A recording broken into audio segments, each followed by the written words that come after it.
Hi,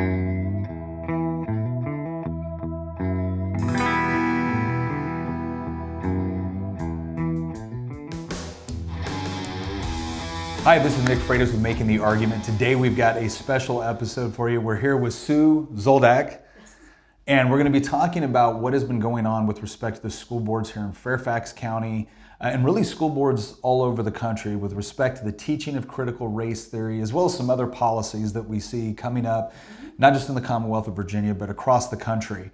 And Sue has been on the front lines of really sticking up for our parents, sticking up for our students.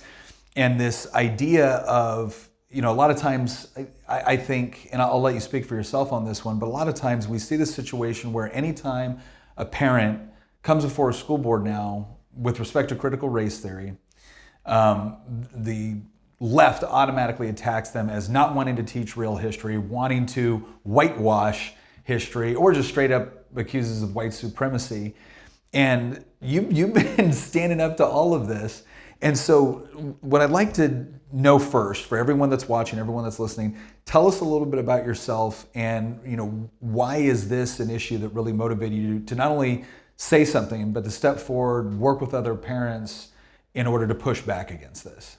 Definitely. So first of all, thank you for having me. I'm excited to talk about this. As anyone who's been here in Fairfax with me knows I'm very passionate about this issue. I'm very passionate about lifting up the voices of some of, a lot of parents and families that have felt unheard for a very long time in Fairfax, and just really cultivating parent advocacy all across the nation. I mean, I think we've seen in this past year since the pandemic started in March 2020 that a lot of parents have really sprung up all across the country to really take part in this conversation, this really important conversation.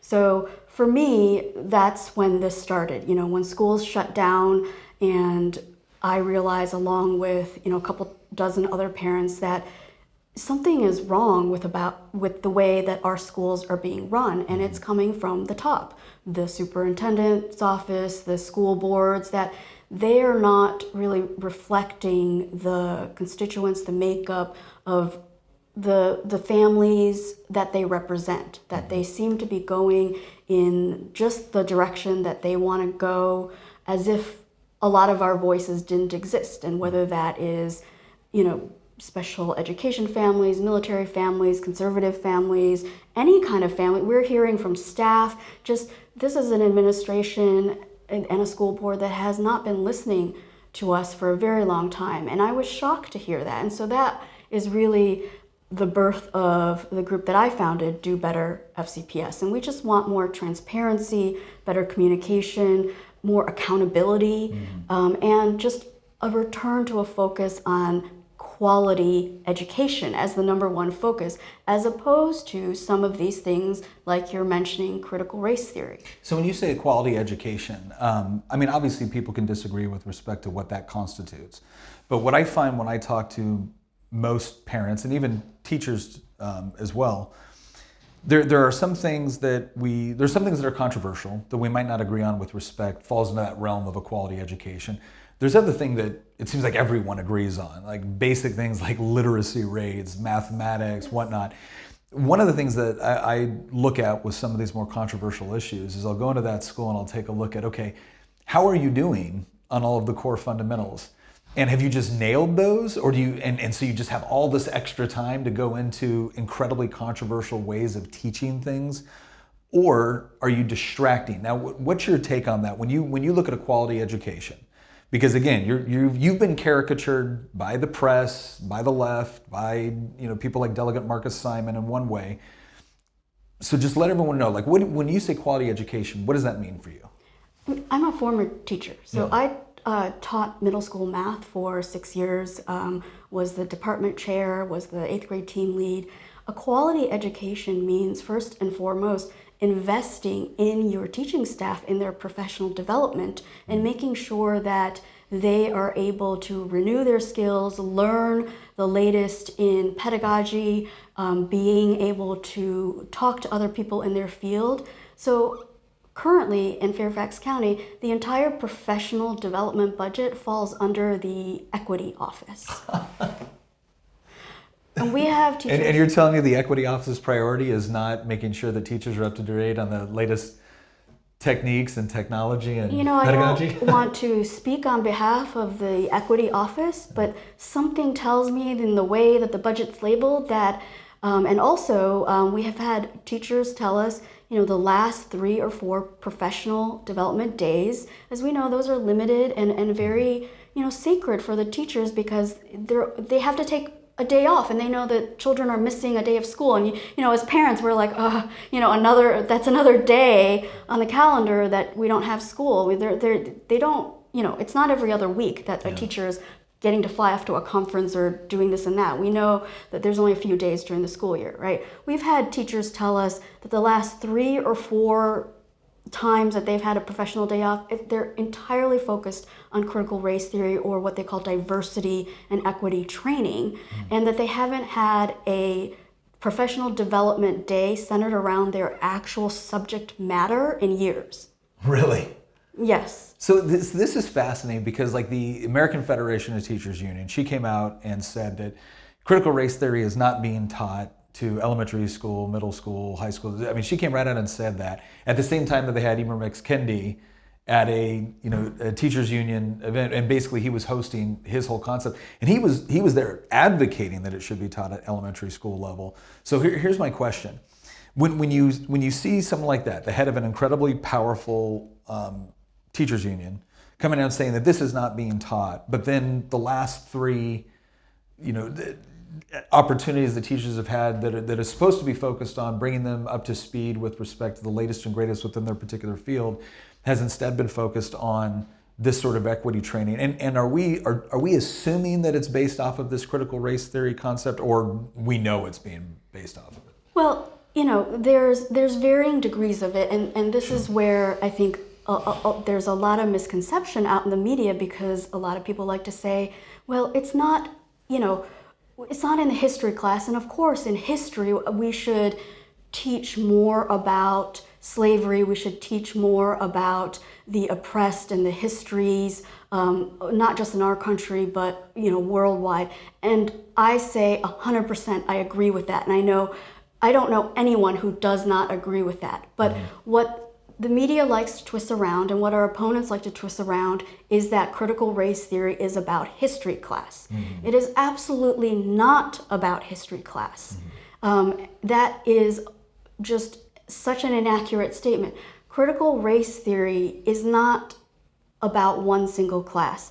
It is about training the entire teaching staff about an ideology that says there is not an American dream, that there is no hope for you to achieve in the traditional fashion, that capitalism is the machine of white supremacists, that the founding fathers built our country on white supremacist and racist concepts, and these concepts are being taught not in history class, but in advisory sessions, meaning the guidance sessions that you're meeting with your advisory teacher when you're supposed to be, meeting with teachers to talk about your whole academic view, your career, your emotions. It's in health class, it's in art class, it's in every single class. So let me ask you on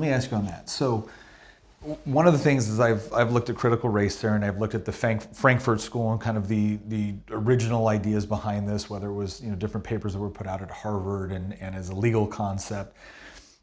What I've seen is that critical race theory it's a fairly complex theory, but to your point, this isn't just about like every time there's an opposition to critical race theory being taught, we all get it narrowed it down to this one thing, and that is, well, you don't want to teach an accurate history of power structures or how they've affected people. And I don't know anybody that's got a problem with teaching that. It's all of these other categories where we're going to place narrative over facts and evidence or statistics, or like kind of this postmodernist view of looking at power structures and the idea that this oppressor and oppressed is an inevitability. And to me, it almost seems like it's not as if we're, to your point, it's not as if it's an accurate retelling of history. Instead, it's creating a lens for which you're supposed to view all of reality. Of every action that you take. It's telling children as young as kindergarten that if you participate in just the market economy as it is without protesting it, that you are a racist. I mean, that is to put, I think, a very damaging emotional burden on a 6-year-old. And not only that, I vehemently disagree with that categorization of the free market. One of the things I find interesting about this is, obviously in some places they've been talking about, banning or whatnot. And again, it's this idea, well, this is just an accurate retelling of history. Like, okay, well, no, it's a lens for which you want to view everything. And then my idea is that if this is really about education, then theoretically you would think that, okay, this is a fairly controversial way to think about something. So what's the alternative? What's the alternative theory that you're putting up against it in order to give students kind of a fair understanding of, hey, this is how some people view the world. This is how other people view the world. Here's another way to view. It doesn't sound like they're advocating for a variety of it doesn't sound like they're advocating for critical thinking of critical race theory. It's more like, no, you have to accept this or you're a racist. You're wrong. And not only that, it's creating an environment where if you don't point out people who aren't following our rules, you're just as much to blame. Now, again, I find this psychology very troubling. So it's we had a high school who sent out, again, people wanted, this is was a school-wide or it did not happen in history class, sent out a survey and asked children in high school, have you ever tried to use a foreign accent? Have you ever tried to salsa dance? If you answered yes to some of these questions, you are potentially have racist tendencies. Oh my God. I mean, children came home confused, crying, saying, I didn't know that, practicing a foreign accent made me potentially racist. I want to be an actress. I just thought, they're flustered, they're confused, and they don't put that in context. They just say these things are not to be done, and we have video of these people coming in and saying salsa dancing. If you just learn to salsa dance, but you don't learn the entire cultural construct around salsa dancing, you are part of the problem in society. This is going on in our public schools in Fairfax? Yes, we have it on videotape, and this is what people say. It's not happening because we looked at the history curriculum and these lessons aren't happening. I'm saying to you, it's not happening in history. It's happening as a school-wide presentation, and this is not okay. This is not curriculum that's approved in any way, shape, or form. And it's being, the book Stamped, for example, we know is being assigned to summer reading for multiple high schools and elementary schools, and then they're going to have this student-led conversation where a group of students is going to lead the teachers in, kind of a book club reading of the book Stamped. And I'm sure conservative students will get the same time as all the other students. And, right? but that's the thing. Tolerance is a two-way street. What if you don't believe in the ideology? Because it is ideology, it's an opinion that's in the book Stamped. This is not a history book, right? This is not a math book. It is a book of opinion. And to say that every student has to participate in it, and not only that, agree with it, and if you don't agree with it, you are a racist, that's a very, very intimidating, almost cult-like structure to me that is the exact opposite of diversity and tolerance. Well, speaking of that, because that all makes sense to me, and as I'm hearing you describe this seems infinitely reasonable. And in fact, I would hope that if someone is watching this that is more left-wing or center-left or whatever it is, I hope they would be able to look at this and be like, okay, maybe they do think critical race theory is a legitimate thing that should be taught, but the idea that you would you would teach this as if this is fact, this is reality, and you wouldn't offer any other, or you wouldn't even allow for other counter perspectives. And if somebody views a counter perspective or voices a counter perspective, then according to this theory, they're automatically a racist. I would hope most people look at that and be like, okay, that's not the sort of academic environment that we want our kids to be into. It's fine to assess different theories and the facts and the data and the perspectives behind those theories and be able to compare them. Now, I would argue that if you're doing this in certain like AP classes in high school, or if you're doing it in college, okay, great. I kind of expect that. But to teach a worldview focused class in like elementary, middle school, or even the lower grades in high school, where that to me sounds more like conditioning. Yes. And I don't mean conditioning toward what's the best way to understand math, or how to achieve higher literacy rates or greater critical thinking, when even critical thinking itself is under attack as a Western concept. And what I don't understand about that is when I look at things like the scientific method or the laws of logic, these aren't, first of all, they're not white ideas. I wouldn't even say that they're not even Western ideas. They're just observations about reality, and they're available to everyone. And it seems like what we see is that when you effectively apply them, you do well. Like when you work hard, when you think critically, when you properly apply the scientific method, you tend to succeed, along with other good social decisions, with just being a good, decent human being. And to essentially say that, well, no, this is part of a Western oppressor construct. My gosh, what's the alternative? And if you're going to say that the only alternative is to view everything through the lens of critical race theory, and if you don't do that, you're out. This seems like circular reasoning.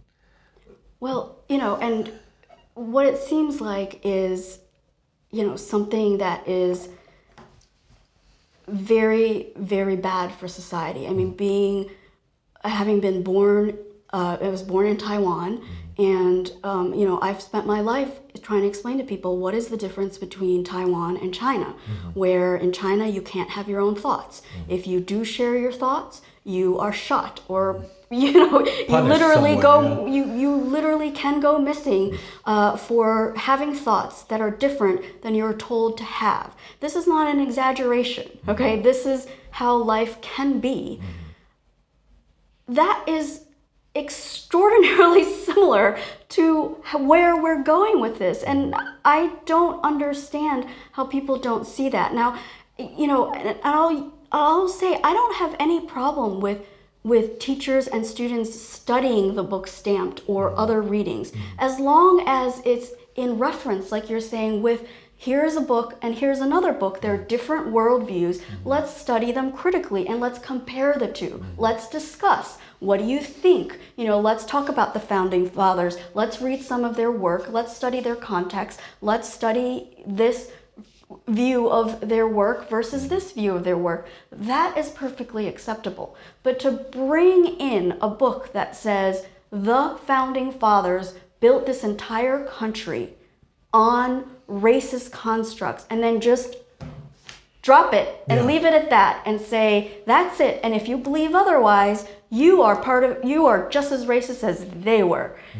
That's a very different, not academic teaching. Well, at what point we got to ask the question from a pedagogical viewpoint as well, is that at what point does education become indoctrination? Right. And the distinction that I've always made is that education is essentially the freedom of inquiry.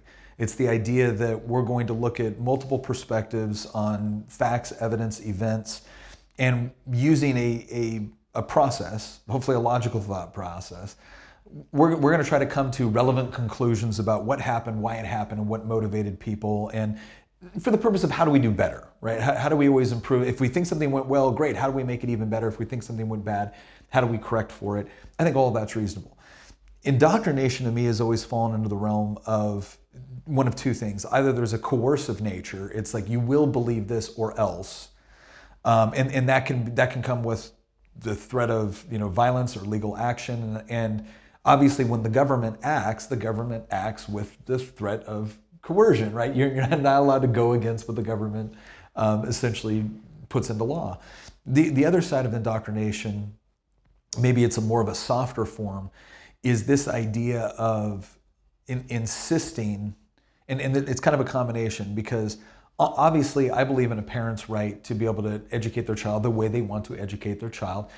There's some limitations to that, right? I don't think that if you're educating your child to go out and put on suicide vests, yeah, that's abuse. But by the same token, when the state essentially tells a parent that unless you can afford an alternative, you have to, by law, send your child to the school that the government operates. And now that school is going to essentially put forward an ideology without a great deal of counter perspective. It's now going to be a centralized ideology that tells them that if they stray from this ideology, that makes them a racist, that they're supposed to feel bad about themselves. And I will tell you, a lot of people say, oh, you're just talking about extremes, and the children don't really feel that way, or this and that. But I will give you a real example of how this is already turning the culture inside of the school at Fairfax toxic. We get a lot of emails and phone calls at Do Better FCPS, daily. And there was one a couple months ago that really broke my heart. Mm-hmm. It was from a teacher, and she said, I have been a teacher in Fairfax County for 23 years. I'm close to retiring. I've thought about emailing you many times, but I finally, have the courage to come in and tell you my story. Mm-hmm. And she said, I can no longer be who I am in my workplace. I have to hide who I vote for. I have to hide my feelings. I have to hide my thoughts, because the workplace is so political and so toxic that I cannot express my own views, because I would be bullied, made fun of, that the entire teacher's lounge, the school, the hallways are just full of teachers making one-sided political jokes, harassing, talking behind other teachers' backs who are of, the other political persuasion, and this runs rampant. To me, that is workplace harassment, that the school is just allowing, because it falls in line with this exact ideology that it's okay if you don't, we're all going to believe this one side, and it's okay to call anybody else who doesn't believe in it names, harass them, bully them, tell them that they're wrong, that they're racist, that they're white supremacists, every name in the book. And now we have actual staff who have given their entire careers to school saying, I go to work and I cry and I hide in the corner because if I don't, I'm gonna be bullied. Well, and it's amazing, because there's going to be some people that look at that and say, yeah, oh, that's hyperbolic, or that doesn't really happen. And I'm looking at a statement from one of my colleagues in the Virginia House of Delegates, Delegate Marcus Simon, who took another group that has been fighting. They were fighting to open up Fairfax County public schools and to try to get in-place learning. And some idiot group put out some sort of white supremacist thing. And we don't even know if it was, a false flag. We don't know if it was a hoax. But the bottom line is that the organization and that was saying that, look, we need in-person learning for our children are falling behind. And then you have organizations like yours that are saying, look, we just want to do better. We want more parental involvement. We don't want this kind of, one-size-fits-all jammed down our throats. And Marcus Simon says, essentially, he goes, well, I'm not saying that all of them are KKK, but when the KKK is on your side, you got to rethink your priorities. And then you've got Joy Reid, on the national level, saying that this is all radicalized parents. And it's amazing to me because, okay, Joy Reid's kind of a talking head, whatever. Marcus Simon's a sitting representative representing Fairfax in the House of Delegates, essentially calling his constituents or making this comparison with the KKK.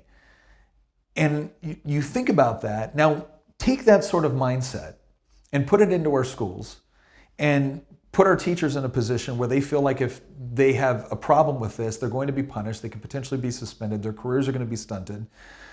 And then create an environment where students believe that as soon as they walk into a classroom, they have to analyze the entire situation based off of their skin color and the skin color of everyone else in the room. Like, that has to be the lens for which they view their interactions.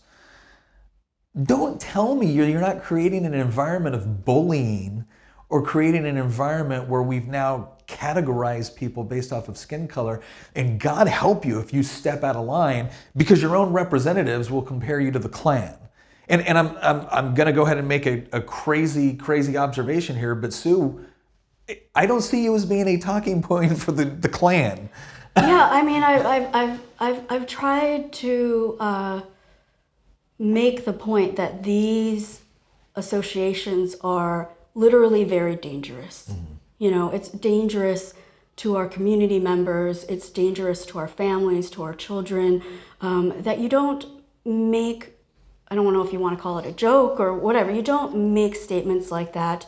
I had, on social media, asked the groups, the group that had, put together the rally prior to not use the school board meetings as rally points. That, that is just, first of all, the school board meetings are not supposed to be political rallies.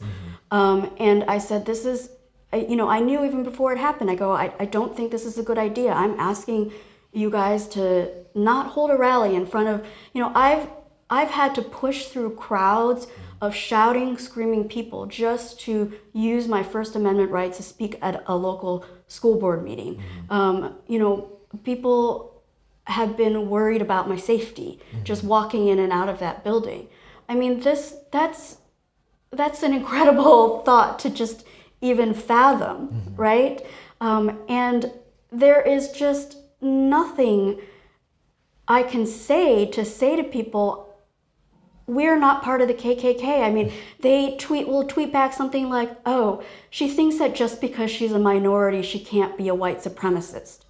That's the response I get. I mean, it just, so it's like, I literally cannot, they've made it so we cannot defend ourselves on that. But should I have to defend myself on that train of thought? I mean, it's just ridiculous that train of thought is there. We are for transparency, accountability for the $3.3 billion that this school system takes out of our taxpayers' wallets. Mm-hmm.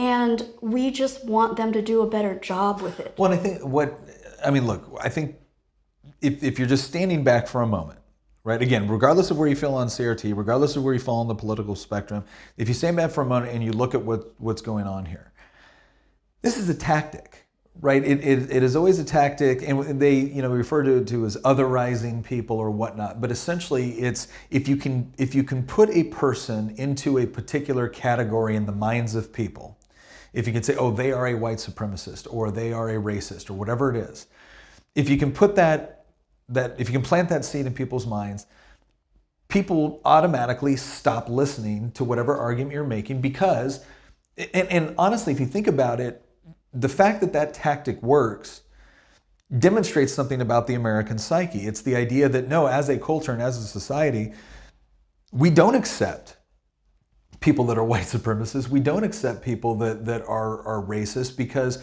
we look at them as being beyond the Overton window with respect to what we will accept in our discourse. And what's amazing is that they're creating a situation where now when someone says, I don't agree with this particular line of reasoning and here's why, oh, you're a white supremacist. Well, okay, you're not. You haven't demonstrated any of those tendencies. You haven't made any of those statements. You're not affiliated with groups that do that. There's essentially no logical reasoning behind making that association with you. But for the person that's not paying attention, if they get that in their head, that is so taboo. And again, I think that says something good about the United States, where to be a racist, to be a white supremacist is so taboo that it automatically bans you from the public square. The danger I see now is that what's happening is that they are using that rhetoric as a tool to remove people from the discussion who aren't white supremacists, who aren't racist. To just not have a discussion at all. Yeah. I mean, they just want to take the intellectual discussion off the table, mm-hmm. just by shouting QAnon. Mm-hmm. I don't even know what QAnon is, but they keep saying that I'm a part of it. I don't even know the definition of what, would how do I, what's the official? What's the official, like, how do I join? Like, I don't really even understand what that means. But, it's unfortunate that people don't want to join in a higher level discussion for that, because I literally, nobody, we're a group of an extremely diverse group of parents, not just politically, but, religion-wise, race-wise, social economic background-wise, and definitely family makeup-wise, in terms of, some of us have children that were, going to TJ. Some of us have children that really, military families that, move in and out. I mean, we're so diverse in the people that support the movement that we've created that it's just laughable to say, oh, you are X, because I struggle to describe, the people that support us, because there's just no one, there's no one descriptor for it. And, if there's anything we have in common, I would say that we've been very upset that the board has become so blatantly partisan on their side and so blatantly on the union side.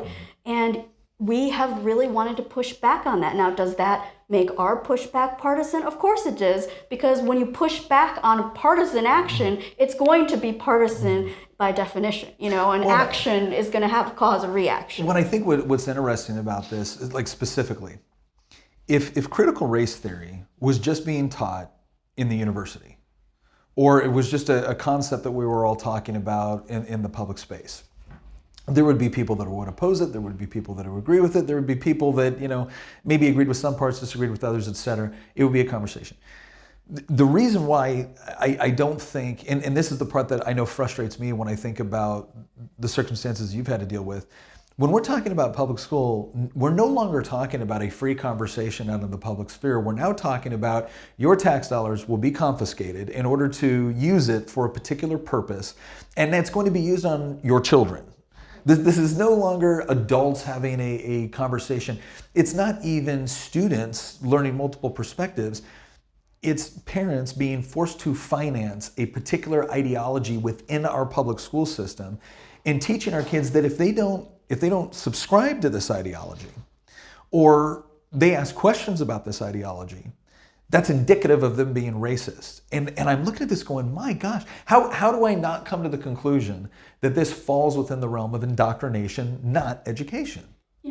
I think people are forgetting that our very country was founded on freedom of religion, of freedom of, just being able to believe what you want to believe. That's why we have America. And now we're saying, oh, the right way to teach our future generations is to do the exact opposite to them and just say that you don't have the freedom of choosing to have self-analysis. And to say that this isn't the only way to view society, because what we are talking about is a view on society. This is, again, it's not a history lesson, right? It's not a history lesson. Everyone is for expanding our view and our teaching of history, global history, United States history, expanding our view of, art history, of all kinds of ways that we have maybe traditionally been, viewing things historically and the events and the things that matter to us. But this is about saying we can only view the economy a certain way. We can only view our country a certain way. We can only view politics a certain way. And that is to exactly strip backwards the founding of our country on its head. And, for those people who say, well, if you don't like it, then take your kids out. I mean, the majority of families can't afford to do that. Well, I find this interesting too, because whenever someone on the right says something like, well, if you don't like this country, you can leave. Oh my gosh, you're racist, you're xenophobic, you're all these things. But then their response to you is, well, if you don't like the way the school's going, well, then homeschool your kids, take them out. We're still going to take your money. Right. but you no longer But that's get what I'm- any benefit from the. Okay, well then exempt me from Yeah. my taxes. Yeah. Give me my money back. Yeah. No. That's where obviously, this is your ploy all along is to get that school choice, and that's why we're not going to listen to you. No, it's not. It has nothing to do with it. You gave me that alternative. You gave me that idea, and I'm saying, okay. Well, if you're going to give your idea, if you're going to give the parent an ultimatum, Right. where the parent comes in and says, "Look, I think you're teaching things that are potentially harmful," or I don't think you're being objective in the way that you're teaching things. If their response is, "Well, we're not going to take into consideration your perspective," or "We don't care about your perspective," or "If you don't like it, you can go somewhere else," in any other environment, it would be perfectly reasonable for a parent to say, well, then if you're telling me I have to go somewhere else, well, then I want to take the funding that is also allocated for my students somewhere else. And then that's what you really want. Okay, well, whether it is or whether... Actually not what I wanted. I wanted to send my child to a public school where they got a quality education. Yeah. Remember? That was our mission to begin with. But it's amazing to me that they come to that conclusion. Because at some point what they acknowledge is that, well, if we can't have your kid, we still want your money. And it's, well, wait a second. If I'm such a horrible, evil, horrible, human being, and I got this money within a capitalist system, oh my gosh, why would you want it? But the larger argument, we were talking a little bit before this as well, and I think this goes into, there's a lot of people that want to put this exclusively into a left-right paradigm. And I don't think it's left-right as much as it is reasonable versus unreasonable on some of this, because I think if you were to get a majority of the parents of students in Fairfax in a room, and you were to say, okay, list the top 5 priorities that you have for your child's education. You're probably going to get some differences, but the things that you will probably see every single parent say is, obviously, I want my kids to read, I want them to be able to write, and I want them to be able to do math and sciences up to a certain level, because regardless of what else happens in life, they're going to need to do basic math, they're going to need to read, they're going to need to be able to articulate themselves and communicate effectively with other people. Okay, well, if everybody agrees on those things, then I would think in an environment where we believe in some degree of compromise, okay, these are going to be the priorities then. We're going to focus on this. And guess what? Math, it's not left or right. Math is not, racial. Math is this, let's look at, okay, what are the different best ways to teach math? What's the best ways to teach literacy? What's the best ways to teach, communication and just articulating yourself? We do all this science. Like the scientific method is racially neutral, right? It belongs to everybody. But I feel like we've gotten to a point within a lot of our public school system where, like you said, it has become so ideological from a political perspective that math, literacy, reading, science, this is now taking a back seat to a political ideology. Absolutely. And, being a math teacher, I get this question all the time. Ms. Zoldak, why do we have to learn this? We're never going to encounter this math problem ever again in our lives. And I used to say, well, it's not about whether you're going to encounter this exact math problem later in life. Learning math is about exercising your brain. It's about building the muscle and the critical problem-solving muscle in your brain. You don't practice free throws because you think that a free throw is going to save your life. Mm-hmm. It's about practicing discipline, muscle memory, like learning a skill that is valuable, being part of a team. That's what math is. It's about exercising critical thinking and knowing that, okay, if I can apply logic in this way, I will be able to solve all kinds of other problems. That is the opposite of what's happening with this critical race theory teaching. It's teaching kids not to have their own, ironically, critical thoughts. Yeah. And my question is, do we not trust our children anymore? Do we not believe that children can make unracist thoughts on their own, that they can grow up and through learning and through experience and through seeing the world through their own eyes, that they could potentially be better than us, that they can do a better job, that they can grow up and make a better America? Is their world view is so negative that it's saying you have to read this one book and follow these exact rules, or else you're going to end up being racist. And if you deviate from this handbook by even a millimeter, you in fact already are just wrong, and you're on such a bad path that you will have no salvation. That to me is so unhelpful and so negative as to just and actually so unloving of a child. Well, I'll tell you the other thing that's interesting to me about this is, my background was actually in Army Special Operations. I studied unconventional warfare, counterinsurgency, and we studied things like ideology and how it motivated people's decisions and things like that. And one of the things that I find interesting about this, not just from my military experience, but going all over the world, was if you wanted to, if your objective or the objective of government was to control people, there were multiple ways that people could attempt it. Some of it was through fear. Some of it was through, what the Romans called bread and circuses.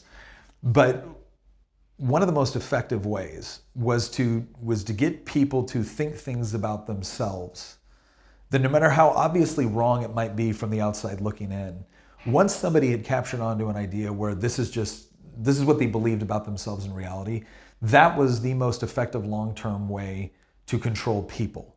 And it was scary to watch governments put that into effect. But the reason why I bring this up is when we look at the criticism of critical race theory, we see it specifically as a lens for which to view reality.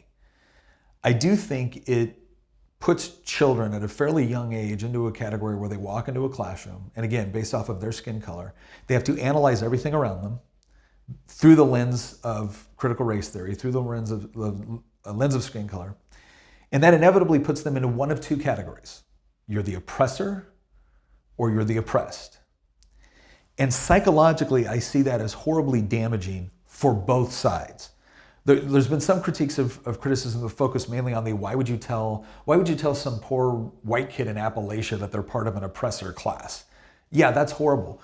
The other thing that I don't understand about this that I think is every bit as damaging is, why would you tell a bunch of minority students within the United States that is living in a time of unprecedented opportunity that they are automatically, by virtue of their skin color, oppressed? Like, psychologically, what does that do to the way that they view reality, or the way that they view the world, the way they view their counterparts? And then what's the objective? Is the objective to be part of the oppressor class? Like, where do you, at what point have you achieved, because if the objectives have no oppressor, I certainly understand that.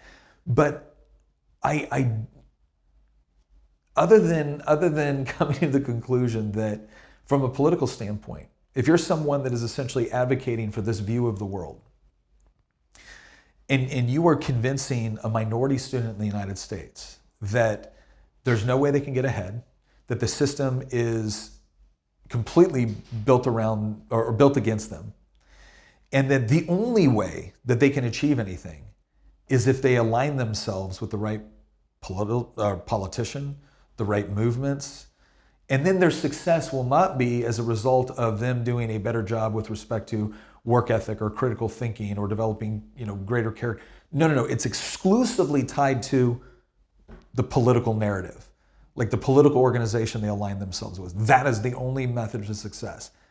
That's a form of control. It absolutely is, and it's leading down a road that has, here's where we probably all agree, we actually should teach more history, is leading down a road that has never worked. It's leading down a road where you have everyone believing, well, the only way to get ahead is if we trust the government to give us everything and dole it out equally, because every other system is quote unquote unjust. So college should be free, maybe we should all have a monthly stipend, maybe our first house should be free. I mean, where does that end? But then you have nobody producing at the top end of the economy, and the whole economy collapses like it has in every other communist society, right? And everybody is poor, because if nobody can have, the equal amount of anything, nobody has anything, right? And we've seen this factually borne out again and again.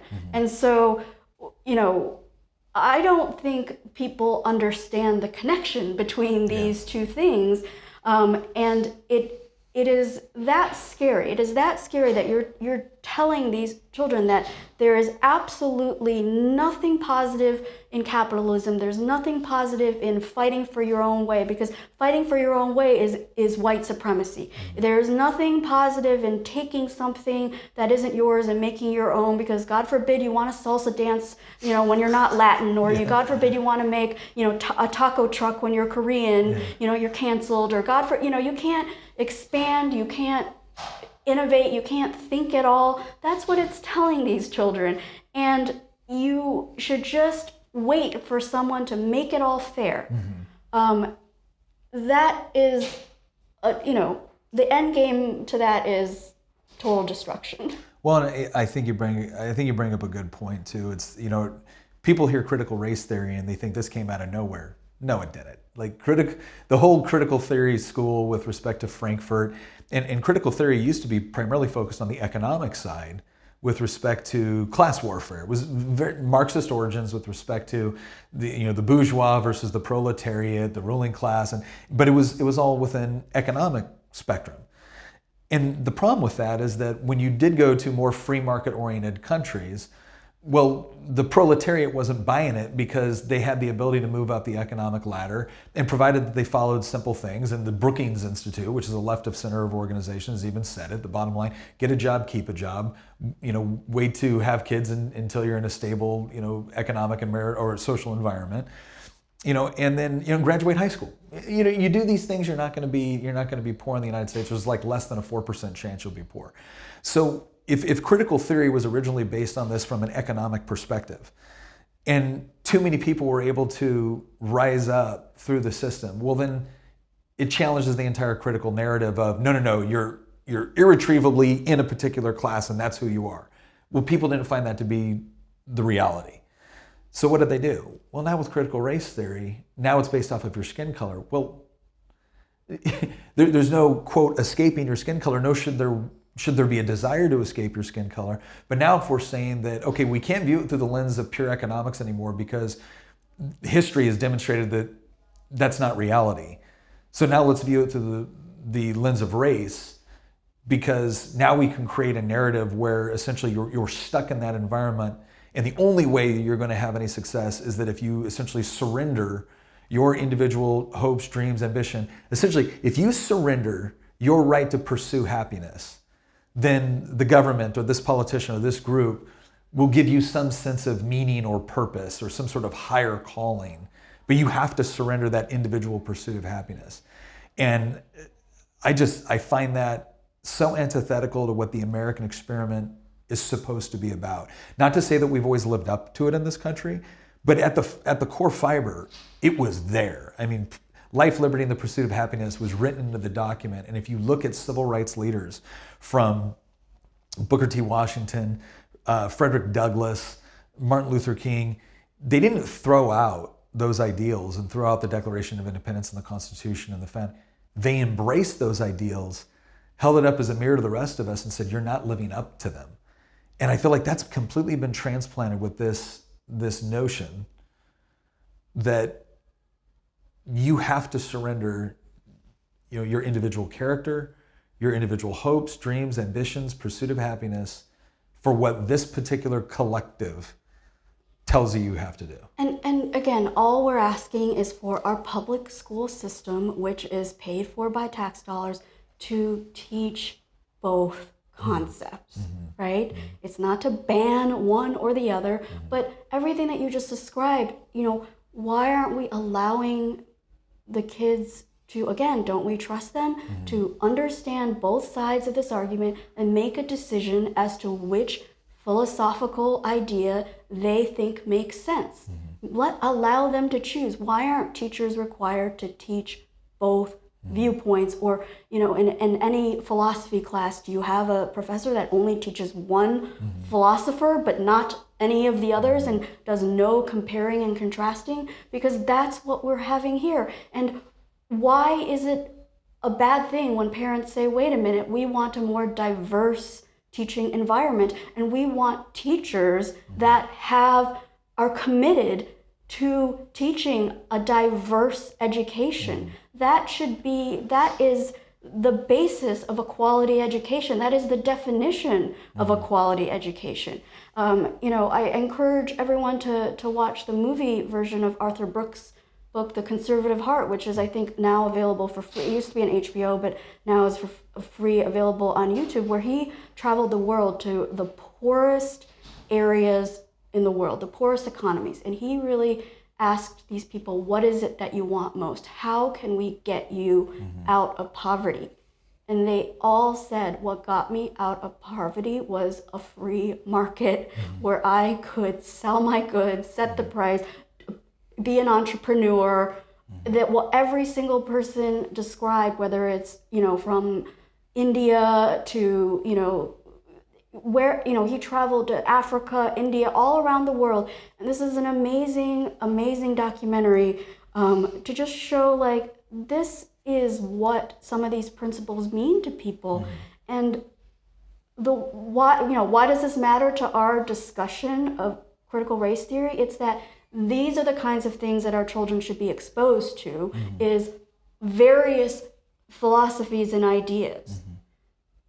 Is that so much to ask for? I don't think it is, but but the bottom line is that you guys are fighting an uphill battle in Fairfax County. And again, if you're watching, if you're listening, again, regardless of what Marcus Simon or Joy Reid or anyone else has to say, I didn't hear anything today coming from you. The Do Better Fairfax County Public Schools. I didn't hear anything from you that would have suggested to me that you're a racist, a white supremacist, that you're not open to different ideas, that you're not open to even a debate with respect to critical race theory versus other theories and other ways of viewing the world. And yet that's how you've been caricatured. And one of the things that I want to make sure everyone has an opportunity is to know, how can they, if they agree with what you're doing and what you're saying, how can they get involved? How can they reach out? How can they share stories? How can they do that? Yes, so our website is www.dobetterfcps.com, and there you can sign up for our email list. You can find resources like an FCPS budget spending tracker, where you can search for how much they've paid every single vendor. You can see all the Twitter handles and email addresses of everybody on the school board, as well as the superintendent. And then on Twitter, we're at dobetterfcps.com. And then we're also on Facebook, and those are all linked from our website. Well, again, Sue, I appreciate you taking the time. I want to tell everybody as well that, look, the bottom line is Sue didn't have to do any of this. Right? You could have been happy in your life, not in the limelight, not getting slammed. Yeah, not your day job. You still got everything else to do as a professional, as a parent, etc. Again, let's boil this all down. This really is a question of what is appropriate within our public school system, especially when you have a system where the government is going to take your money regardless. And if you can't afford an alternative, your child will go to these schools. They will go to the school, they will learn this curriculum, and you need to understand, we're not just talking, one of the ways they get around talking about this, and the statements that you saw from the president of the American Federation of Teachers, they'll say, well, this isn't in our curriculum. Wait a second, no, go look at the different reading, you're putting this in the books. Not only that, but you're requiring teachers to go through this sort of training, right? So you can't think of it as this is a book they're getting on critical race theory. Think of it as this is a lens for which your children are being taught to view every subject they take. Art, philosophy, history, English, math, science must be viewed through this lens, and if it's not, your child's a potential racist. If you're not upset about that, or if you're not at least concerned about that, or at least not want that to be the only thing that your children learn, that if you want them to come over and be exposed to counter perspectives, you need to help people like Sue, because they're already in the front lines, they're already on the ground, they've already organized people, they're already talking about this in incredibly reasonable, open-minded ways, and that's what ultimately is going to be the difference in this debate. Okay, if you're sitting at home yelling at Facebook or yelling at the news channel, and you're not actually getting on board with organizations and people that are really trying to do a good, credible job of countering this and offering different perspectives, then you're not really mad about it, right? You're just slightly irritated. And so I'm doing the hard sell right now. We need more people that are going to join Sue. They're going to join people like her that are making the argument on why This is not appropriate in our public education system with respect to the way it's currently being pushed, which is to say that you will believe this way or you will be punished. You will believe this way or you will be ostracized. If you're a teacher, you will believe this way or you can potentially lose your job or be suspended or have your career completely thrown off track. Right? If that's not the sort of educational environment you want your kids growing up in, bottom line is you can't sit on the sidelines. You're going to have to do something about it. And joining organizations like Sue's and helping the people that are already out there doing a good job of it is step one. They can help maximize whatever time, whatever resources that you have to put toward this particular fight by joining with people that have already demonstrated that they're doing it, effectively. That's one of the best ways to maximize your voice. So I highly encourage you to do that. I'm Nick Freitas with Making the Argument. Thank you again, Sue, for joining us. Thank you. And we'll see you next episode.